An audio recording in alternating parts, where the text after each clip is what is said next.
Hello friend, मैं सुदर्शन कुमार आपका अपना चैनल SMITI जोन में स्वागत करता हूं। आप कैसे हैं? उम्मीद करते हैं अच्छा ही होंगे। चलिए हम विद्युत धारा से संबंधित कुछ इम्पोर्टेंट पॉइंट को लेकर के आए हैं जो हर एक एग्ज़ाम के व्यू से काफ़ी इम्पोर्टेंट है। चलिए आइए क्रम से देखते हैं। सर्वप्रथम हम ये जान लें कि ये ऊर्जा क्या होता है। ऊर्जा जिसको हम लोग कहते हैं एनर्जी, यानी कार्य करने की जो क्षमता होता है उसी को हम लोग कहते हैं ऊर्जा। कार्य करने की क्षमता को ही हम ऊर्जा कहते हैं। ऊर्जा क्या होता है, यहाँ पे दो भागों में हम बांटे हैं। एक हमारा हो गया स्थितिज ऊर्जा जिसको हम लोग कहेंगे पोटेंशियल एनर्जी, और दूसरा मेरा है काइनेटिक एनर्जी जिसको हम लोग कहते हैं गतिज ऊर्जा। अब हम लोग ये जान लें कि ऊर्जा का मात्रक क्या होता है। तो ऊर्जा का मात्रक जूल होता है, जैसा कि आप लोग जानते हैं। अब चलते हैं हम लोग स्थितिज ऊर्जा किसको कहते हैं। स्थितिज मतलब स्थिति के कारण जो कार्य करने की क्षमता होगा उसी को हम स्थितिज ऊर्जा कहते हैं। एज फॉर एग्जाम्पल, हम अभी क्या हैं, खड़े हैं, तो अपने स्थिति के कारण मतलब जो खड़े हैं स्थिर हैं, उसी जिस अवस्था में पहले थे उसी अवस्था में अभी भी हैं, तो इस समय जो कार्य करने की क्षमता होगा उसी को हम लोग कहेंगे स्थितिज ऊर्जा। बहुतों सारा आप देखे होंगे कि कोई भी जो है ना कूली क्या कर रहा है, अपने माथे पे क्या कर रहा है, कुछ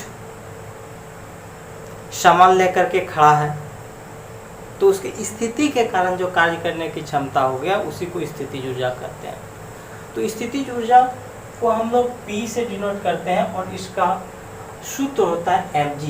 mgh कहाँ से आया पहले इसको समझ लीजिए। मान लीजिए ये h ऊंचाई पे है कोई वस्तु और इसका द्रव्यमान क्या है, m है, और यहाँ पे क्या होगा, इस वस्तु को यहाँ पे एक गुरुत्वाकर्षण त्वरण काम करेगा G, उसको खींचेगा। पृथ्वी जिस बल से किसी वस्तु को अपनी ओर खींचता है उसी को हम लोग क्या कहेंगे, गुरुत्वाकर्षण त्वरण कहते हैं। तो ये h ऊंचाई पे है कोई वस्तु जिसका द्रव्यमान क्या है, m है, और उसको G गुरुत्वाकर्षण त्वरण से की ओर खींच रहा है। तो ये जो मेरा स्थितिज ऊर्जा हो गया उसको हम क्या लिखेंगे, P पोटेंशियल एनर्जी को mgh। क्लियर हो गया। ये फार्मूला आप याद रखिएगा। स्थिति के कारण कार्य करने की क्षमता को ही हम लोग स्थितिज ऊर्जा कहते हैं और इसका फार्मूला होता है mgh। G का मान आपको पता है 9.8 मीटर पर सेकेंड स्क्वायर होता है। फिर चलिए हम लोग गतिज ऊर्जा। गतिज ऊर्जा किसको कहते हैं, गतिज, काइनेटिक मतलब गति से लिखा हो, गति से बना है गतिज। तो गति के कारण कार्य करने की क्षमता को ही हम गतिज ऊर्जा कहते हैं। गति के कारण मतलब हम दौड़ रहे हैं, तो हमारा क्या हो रहा है कि हम डिस्प्लेस मतलब हमारा प्लेस क्या, एक स्थान से दूसरे स्थान जा रहे हैं, तो वहाँ मेरा क्या मोशन हो रहा है, गति में है, उसी को हम लोग कहते हैं गति के कारण कार्य करने की क्षमता को ही गतिज ऊर्जा कहते हैं। और इसका जो होता है फार्मूला 12mv² होता है। गतिज ऊर्जा का फार्मूला जिसको ke से डिनोट करते हैं, काइनेटिक एनर्जी, और इसका फार्मूला होता है 12mv²। m मेरा क्या है, उस वस्तु का द्रव्यमान, अब v क्या है, उस वस्तु का वेग, किस वेग से कोई वस्तु क्या हो रहा है, मूव कर रहा हो या गति कर रहा हो। क्लियर, ये दो बात आपको क्लियर हो गया। अब चलते हैं हम लोग, ऊर्जा का जो मात्रक है आपको पता है जूल होता है। जो ऊर्जा का मात्रक होगा दोस्त वही कार्य का भी मात्रक होता है। आप याद रखिएगा, ऊर्जा और कार्य का मात्रक दोनों सेम होता है। अब चलिए एक शक्ति होता है। शक्ति बराबर होता है W/T। W क्या है, यानी शक्ति किसको कहते हैं, कार्य करने की क्षमता। कार्य करने का उसमें कितना मतलब होता है कि वो उसको कार्य करने की दर, कार्य करने की दर को ही हम लोग शक्ति कहते हैं। कार्य करने की दर को ही हम शक्ति कहते हैं। शक्ति को P से डिनोट करते हैं, जहाँ पे हम लिखे हैं, देखिए कार्य करने की दर, ये क्या है मेरा, कार्य करने की दर, कार्य करने की दर। देखिए ये दर आ गया, तो दर का मतलब संबंध होता है टाइम से, टाइम हो गया, टाइम लिख दिए, और W मतलब हो गया कार्य, W/T को ही हम लोग शक्ति कहते हैं, यानी कितने समय में वो कार्य कर रहा है। शक्ति मतलब क्या, उसमें कितना पावर है। आप नहीं कहते हो कि हम इसको तुरंत उठा लेंगे, 1 मिनट में जो है ना, ये 1 कुंटल वजन को हम 1 मिनट में उठा लेंगे, यानी आपका कितना शक्ति हुआ, 1 कुंटल को आप 1 मिनट में उठा रहे हैं। कोई बोल रहा है कि नहीं, हम इसको जो है ना 1 कुंटल वजन को हम उठाने में हमको 2 मिनट लगेगा, तो इसका अर्थ है कि जो कम समय में उठा रहा है उसकी शक्ति ज़्यादा है, और जो बहुत ज़्यादा समय ले रहा है तो उसका शक्ति कम है। यानी कार्य करने का दर किसमें है, मतलब कौन कितना कम समय में कार्य कर रहा है, यानी समय का उसमें होना बहुत आवश्यक है। इसलिए हम उसको कहते हैं कार्य करने की दर को ही हम लोग क्या कहते हैं, शक्ति कहते हैं। और शक्ति को P से डिनोट करते हैं। यहाँ पे देखिए P से डिनोट किया गया है, सूचित किया गया है, कार्य को W से और समय को T से। क्रम से देखिए, अब क्या कहते हैं, हम इसी को देखिए, हम क्या किए हैं, कोना कोनी गुना करा दिए हैं, ऐसे देखते जाइए, गुना किए, P/T हो गया, और E = ये हो गया W, P आपको पता है पावर, शक्ति गुना समय, बराबर ये हो गया कार्य, कार्य हो गया। अब देखिए पता है आपको, इसी को हम क्या किए, इधर लिख दिए। आप सिर्फ क्रम से देखिए, इधर लिखे हुए W को इधर लिखे और इसको इधर लिख दिए इस साइड में। अच्छा आप ये बताइए, पावर का आपको यूनिट तो पता होगा W होता है, तो ये वाट, जो हम वाट यहाँ लिख दिए, और T का यूनिट आपको पता है सेकेंड होता है, हम यहाँ सेकेंड लिख दिए। यहाँ तक में कोई दिक्कत, यानी W = आपका अगर यूनिट पूछा जाए तो वाट सेकेंड भी कहेंगे, और इसी वाट सेकेंड को ही तो आप जूल करते हैं, ठीक है। कभी कभी अगर पूछ देगा कि कार्य का मात्रक वाट सेकेंड भी होता है, आप याद रखिएगा, जूल तो आप जानते ही। अब आप यहाँ क्रम से देखिए, अब हम क्या कर रहे हैं, इस P को, W है वाट में है, तो वाट से हम क्या कर रहे हैं, किलोवाट में बदल रहे हैं, वाट से हम क्या कर रहे हैं, किलोवाट में बदल रहे हैं। आप इसको क्रम से जानिए, हम वाट को क्या कर रहे हैं, किलोवाट में बदल रहे हैं। आप क्रम से इसको देखिएगा कैसे। अब आप जान रहे हैं कि 1 किलोवाट बराबर होता है 1000 वाट। अब हम यहाँ से 1 वाट निकालें, तो 1/1000 किलोवाट बराबर होगा 1 वाट।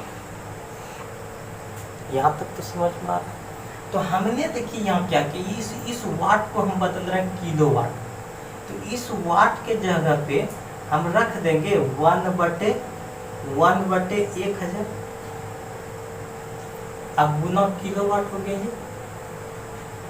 फिर देखिए उसी तरह हमने ये सेकेंड को बदला, जब आप सेकेंड को आवर में बदल दिएगा तो 1/3600 से क्या कीजिएगा, उसको गुना करेंगे, तो ये हमारा आवर में बदल गया, ये सेकेंड आवर में बदल गया, ये वाट किलोवाट में बदल गया। अब देखिए ये हो गया, इसको हमने क्या किया, इसको, ये किलोवाट है, इसको इधर जब गुना कीजिएगा तो आएगा 36 × 10⁵ देखिए 36 है, 1 2 3 और 2 5 आएगा। अब देखिए 1 किलोवाट बराबर इतना आएगा, क्योंकि आप इसका मात्रक जानते हैं जूल। तो ये एक आपके लिए बहुत ही महत्वपूर्ण है कि 1 किलोवाट बराबर कितना जूल होता है। ये समझ में आ गया कि 1 किलोवाट बराबर 36 × 10⁵ जूल होता है। फिर इसी को देखिए 1 किलोवाट को ही हम लोग कहते हैं 1 BOT, board of trade unit. उसी को हम 1 BOT को ही 1 यूनिट कहते हैं, और 1 यूनिट = होता है 3.6 इंटू 10⁻6 जूल। देखिए अब इस पॉइंट को हम यहाँ ला दिए, एक जैसे ही 10 से भाग दिए ना, यहाँ पे देखिए हमने क्या किया, इसको मिटा देते हैं, आपको दिखाते हैं क्या किया। आपने क्या किया, इसको देखिए 36 गुना 10 पे पावर 5 है, इसको भी हम 10 से भाग देते हैं और इसको भी 10 से गुना कर, मैटर से कट करके वही रहेगा ये जो ये पहले लिखे हुए। अब देखिए जब इससे भाग दीजिएगा आप 3.6 इंटू 10⁻6 हो जाएगा। ये कैसे, a⁻m गुना a⁻n, तो क्या होगा a पे पावर m प्लस n, ये फार्मूला पे a पे power m plus n is equal to a⁻m into a⁻n, इसी पे हमने रख दिया, हो गया ये क्लियर। अब देखिए इतना ये हम जान सकते हैं कि 1 BOT बराबर 1 यूनिट और 1 यूनिट बराबर 3.6 गुना 10⁻6 जूल होगा। ठीक है, 1 किलोवाट बराबर इतना होगा, BOT बराबर इतना होगा, 1 यूनिट बराबर भी वही होगा।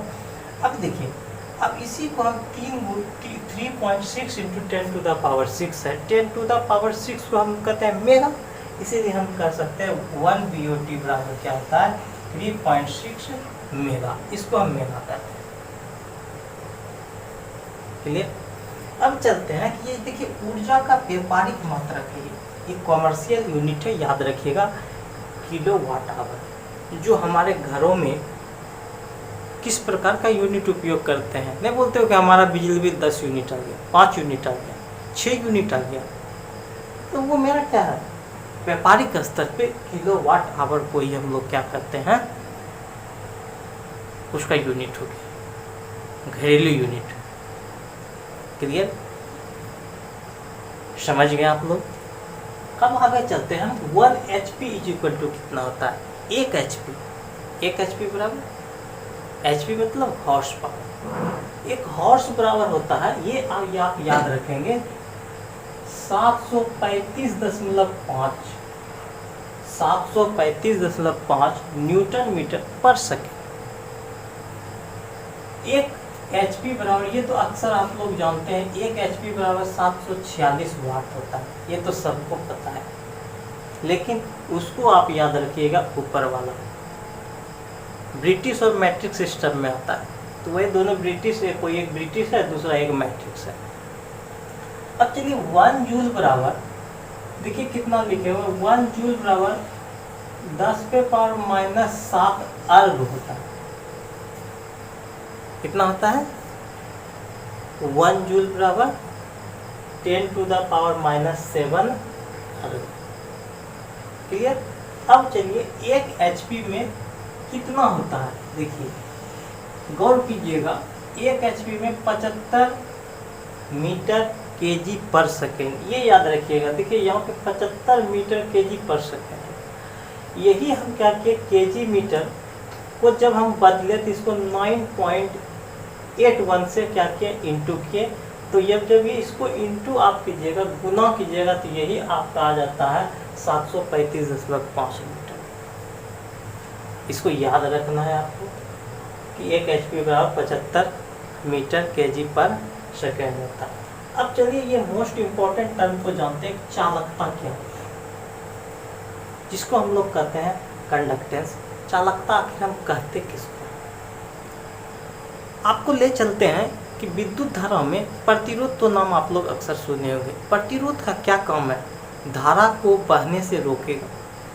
किसी भी परिपथ में अगर धारा बह रहा होगा तो उसका रोकेगा उसको, और आपको पता है प्रतिरोध को R से डिनोट करते हैं, और इसका मात्रक भी आपको ओम पता है, इसका सिंबल भी आपको पता है।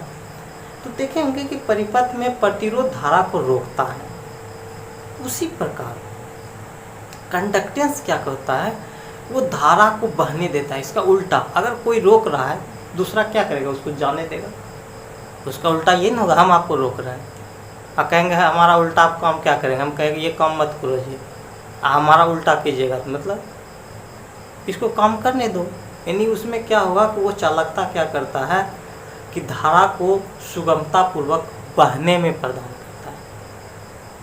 ठीक है, यानी कि उसको क्या करेगा, उस चालक तार से बहने के लिए क्या करेगा, सुगम रास्ता प्रदान करेगा। क्लियर? ठीक है, वो रोक रहा है, ये क्या करेगा, उसको बहने देगा। तो उसी को हम लोग कहते हैं चालकता। चालकता का काम है। तब क्या उल्टा हो गया, प्रतिरोध रोक रहा था तो ये उसको जाने दे रहा था। हम यही ना कहेंगे कि इसको जो है ना चालकता को जी से सूचित करते हैं, और इसका मात्रक देखिए महो, आप ओम लिखते हैं ना, इसे रेजिस्टेंस का मात्रक लिखते हैं कि नहीं। अब देखिए इसी का उल्टा हो गया महो यूनिट, और इसको हम लोग तो कहते हैं सीमेन। आई सीमेन यानी एस से भी डिनोट कर। अब देखिए चालकता इज इक्वल टू क्या हो गया, जी इज इक्वल टू 1/r। उसका उल्टा रेसिस्टेंस जो काम करता है, प्रतिरोध यदि बहने से रोकता है, यह क्या होगा, धारा को बहने देगा। ये इंपॉर्टेंट फार्मूला, इस पे सवाल देता है। अब ये जी का मात्रक आप या तो मोल लिख सकते हैं या सीमेन लिख सकते हैं, दोनों मीटर से। अब चलते हैं विशिष्ट चालकता। आप लोग विशिष्ट प्रतिरोध सुने होंगे, ठीक है। R is equal to rho L by A, rho ही हमारा विशिष्ट प्रतिरोध है। उसी प्रकार यहाँ पे विशिष्ट चालकता क्या होता है, विशिष्ट चालकता को सिग्मा से डिनोट करते हैं। ये वाला जो देख रहे हैं ये सिग्मा से डिनोट करते हैं। और विशिष्ट चालकता क्या होता है, विशिष्ट प्रतिरोध का उल्टा होता है। ये विशिष्ट प्रतिरोध का ये उल्टा हो गया 1/ρ। क्लियर? ये भी फार्मूला आप याद रखिएगा। और इसका मात्रक होता है सीमेन पर मीटर या सीमेन प्रति सेंटीमीटर। दो में से आप कोई भी यूज कर सकते हैं। अगर क्लियर, यहाँ तक में आपको समझ में आ गया। हम ये समझ लें कि आप लोग को अच्छी तरह से ये जितना भी पॉइंट था ये समझ गए, जो कि आपके हर एक एग्जाम के लिए काफ़ी इंपॉर्टेंट है दोस्त। कभी कभी 1 HP बराबर पूछ देता है, आपको याद रखिएगा 735.5 न्यूटन मीटर पर सेकेंड होता है।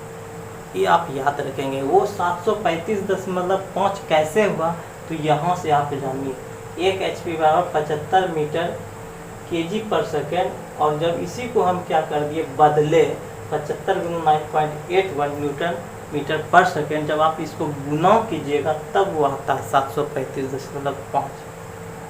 तो आगे हम अभी चर्चा करेंगे, आपको बताएंगे कि ओम्स के नियम। क्लियर है?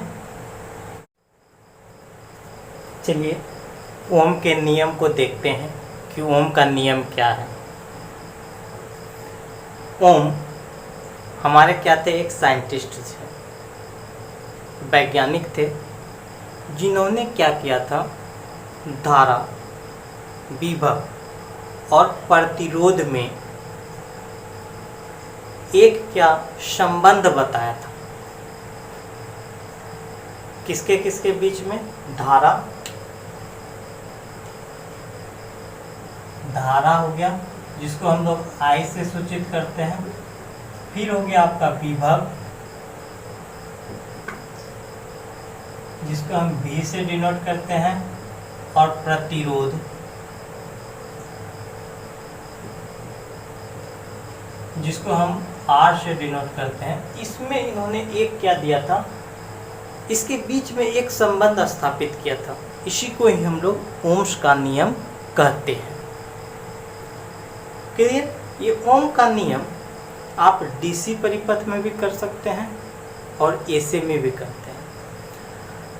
आप लोग को DC में ही अभी पढ़ना है, इसलिए DC में जानिए। अब दूसरा बात ये जानिए, इसके लिए क्या नियम दिया था। दूसरी भाषा में आप क्या कह सकते हैं, एक तो ये हो गया ओम का नियम, किसको कहेंगे, धारा, विभव और प्रतिरोध में जो एक संबंध स्थापित करता हो, ये एक संबंध बताता हो, उसी का हम लोग को हम कहते हैं ओम का नियम।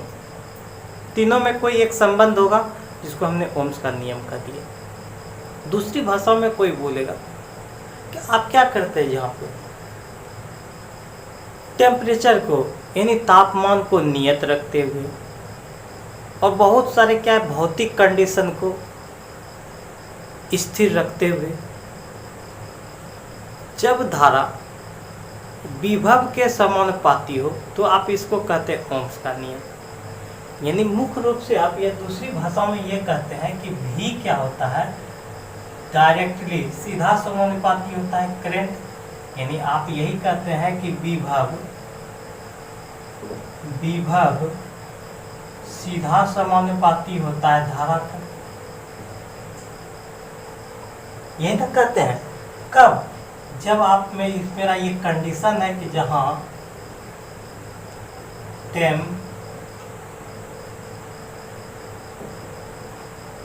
टेम्परेचर क्या रहता है? कांस्टेंट। यानी तापमान को नियत रखते हुए जब विभव धारा के सीधा समानुपाती हो, इसी को हम ओम्स का नियम कहते हैं। और दूसरी भाषा में हम बताएं कि अगर तीनों में कोई एक संबंध स्थापित करे तो उसको भी हम ओम्स का नियम कहते हैं। क्लियर? जो अच्छा लगे वो डेफिनेशन आप दीजिए। अब रही बात कि अब ये विभव जो आपने देखा, अब देखिए विभव को V से डिनोट किए, प्रोपोर्शनल टू I हो गया। अब हम क्या करते हैं, इस I को यहाँ लेते आते हैं। तो V/I इज इक्वल टू हमको क्या मिला? एक स्थिरांक मिला।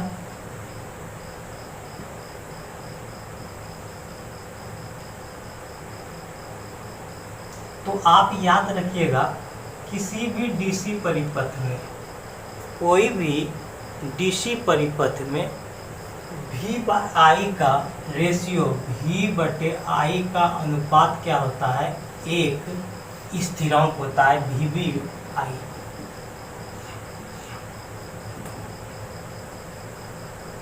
और इसी स्थिरांक के प्लेस पे ही हम लोग क्या करते हैं? V/I is equal to R लेते हैं। जो आगे चल करके आप इसको क्या करते हैं? V is equal to IR। यही एक संबंध स्थापित हुआ कि विभव क्या होता है? धारा गुना प्रतिरोध होता है। आपका ये मात्रक आपको पता है, V का मात्रक वोल्ट होगा, I का मात्रक एम्पियर होगा, R का मात्रक ओम होगा। यही एक संबंध बताया धारा, विभव और प्रतिरोध में, यही एक संबंध बताया। अब यहाँ से देखिए कुछ सवाल को हम लोग देखते हैं, यहाँ से क्या क्या कंडीशन हो सकता है। मान लीजिए आप V का मान बढ़ा, जब V का मान बढ़ाइएगा तो धारा का भी मान बढ़ेगा। जब V का मान आप क्या करेंगे? घटाएंगे, तो धारा का भी मान आपका क्या होगा? घटेगा। दूसरी बात चलिए, उसके अलावा भी देखिए, मान लीजिए इसी में से अब हम I और R के बीच में देखते हैं कि अगर हम I का मान बढ़ा रहे हैं, धारा का मान बढ़ा रहे हैं, तो R का मान यहाँ क्या होगा? घटेगा। कैसे? आप उसको देखिए, आपको बताते हैं। इस रिलेशन से देखिएगा, यहाँ आपने V is equal to IR लिया था और इसके बीच में निकालना है, तो इसको इधर कर दीजिए। V/I is equal to R होगा। चूंकि I और R है तो हम V को यहाँ से क्या कर देंगे? इग्नोर कर देंगे। तो 1/I is equal to R हो गया। अब देखिए व्युत्क्रमानुपाती चल रहा है, यानी जब आप प्रतिरोध बढ़ाएंगे तो ये घटेगा, धारा घटेगा। जब धारा बढ़ाइएगा तो प्रतिरोध क्या होगा? घट जाएगा। उसी प्रकार ये लिखे हैं कि अगर I बढ़ा रहे हैं तो R मेरा क्या होगा? कम होगा। दूसरा फिर क्या हो सकता है कि अगर I को ही हम घटा रहे हैं तो R मेरा क्या होगा? बढ़ेगा। यहाँ तक में कोई दिक्कत? अब V और I का ग्राफ को हम लोग देख लेते हैं कि V और I का ग्राफ कैसा होता है। V और I का ग्राफ, मान लीजिए ये V है और ये I है। जब आप V और I का ग्राफ खींचिएगा, ग्राफ जब खींचेंगे, एक आपको सरल रेखा मिलेगा। कैसा देखने को मिलेगा? सरल रेखा। आप याद रखिएगा, कोई भी चालक जो होता है, कंडक्टर, वही क्या करता है? ओम के नियम को फॉलो करता है।